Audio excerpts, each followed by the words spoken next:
Okay, week 3, I can put fingers up. Week 3 is done. Week 4 is heading at us. And I wanted to give you some feedback on your work that was due last night. For the most part, I honestly enjoy watching and uh, reading your code and looking at your approaches to how you approach the problem solving. And I think many of you appreciated the flexibility of the second item, which is really just to kind of say, come up with an idea. But several of you missed a really important part of that item, which was here. Have at least one return value and use that value in some way. So I want to I've gone over this concept, but I know for people new to coding, it can take a while to kind of really integrate this knowledge, like, because when you're writing a complex or a more involved, I should say, because complex can mean some very different things to very different people. But when you're writing code that's more involved, you're writing functions that do a certain amount of pretty finite, meaning of very clear work. And then you're returning something that you will probably use later. Now, you might just be doing some kind of print function to the console, right? But in general, what I wanted to see in your work, right, was two functions, one that returns a value that's used in the second one or used in some way.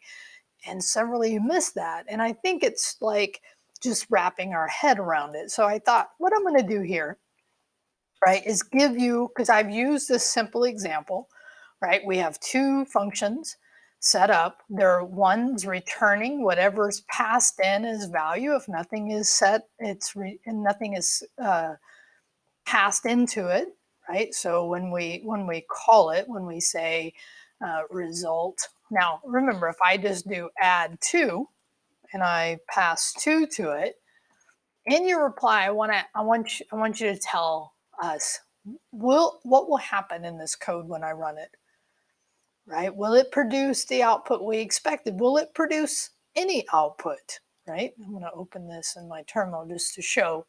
So that's the first thing, right? Do you know what will happen when you run? Right? So I'm gonna, oh, actually, is there? Sorry. Do I? Oh, I have some code down here. Sorry. I was playing around with some other ideas before about, and actually Jorge asked me a good question about the input.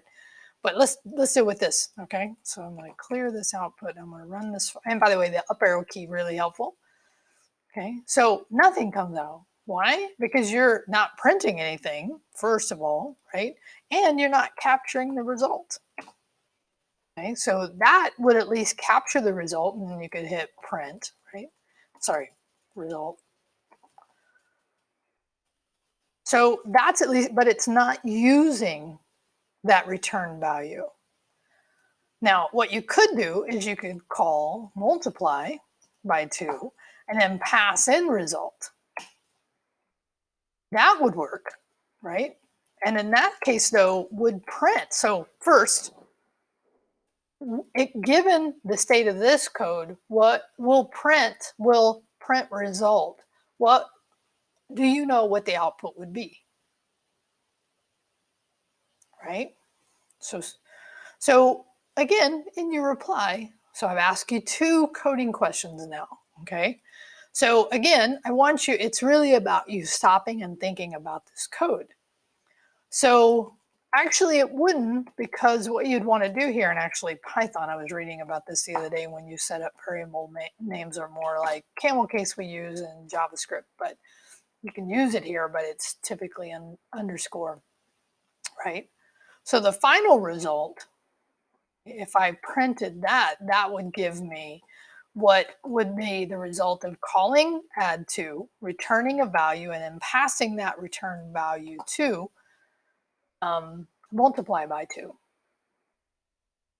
Okay, so that concept, so here's what I saw in your code, and it was great to look at your code, and I highly recommend, as I've said before, that you read other people's code because you learn the way they think. And only you know if, and remember, in your replies, if you use somebody else's code, you should have said that. Or if you just looked at it for understanding, you should have said that. And I know this concept of creating a community that understands this concept. When in education, we have just drilled it into your head, you should never look at somebody else's work. In coding, this is not the case.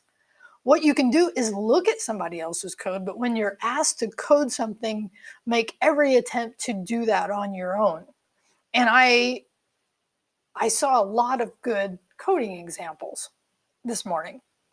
What you missed, I think at least 5 or 6 of you, was using a return value.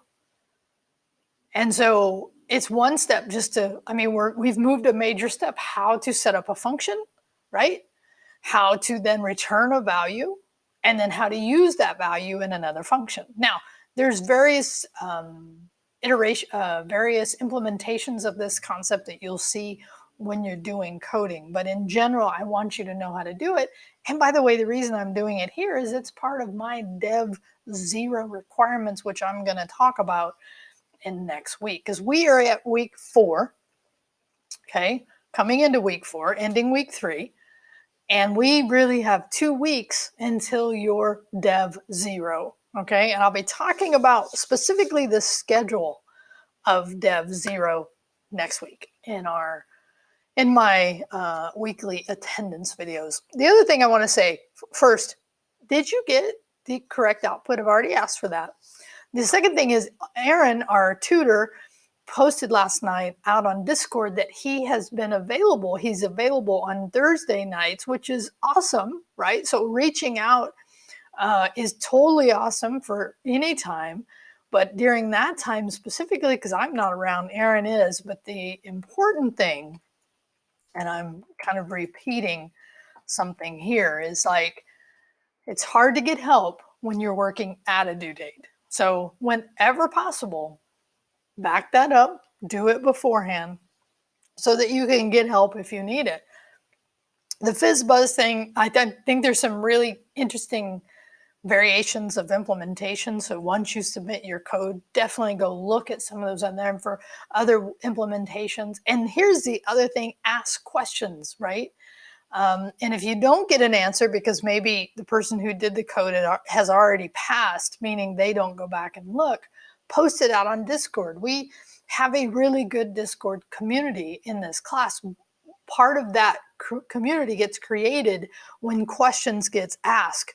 And that's a great place to ask it. I have a couple of you emailing me directly. It's fine, you can do that. I just want to encourage you to help grow the community by posting it out on Discord. Here's my last question for you. Besides the two answers that I've already want to see in your reply, did you get those right? And if not, what did you learn in the process, right? Is about Discord, right? Or just about, is there a hesitation to asking coding questions out there? Is there a sense of like anxiety about that? Or is there a reason you're not? Because a couple of you definitely could have been, actually all of us could have been asking some just clarification, understanding questions out there. Okay, that's my video for you today. Have a great week. Next week, I actually make sure you pay close attention to what I require in the code alongs. I am doing videos that talk about what I want. I'm adding something next week. So in addition to the challenge that for the extra credit, right, if you want to handle that, you can also post it out on Discord if you want to talk about it. I've also added a step 2 requirement, which is additional video, because this idea of error handling is such a fundamental concept, because you cannot users, we love you, but you cannot depend on the users giving you what you're asking for. As a matter of fact, you almost assume they're not. So then you handle it through your code, and that's called error handling. It's called handling exceptions. So great experience for you coming in week 4. All right, peace out. Have a great weekend. It's rained, and now it's clearing up. Have a good one.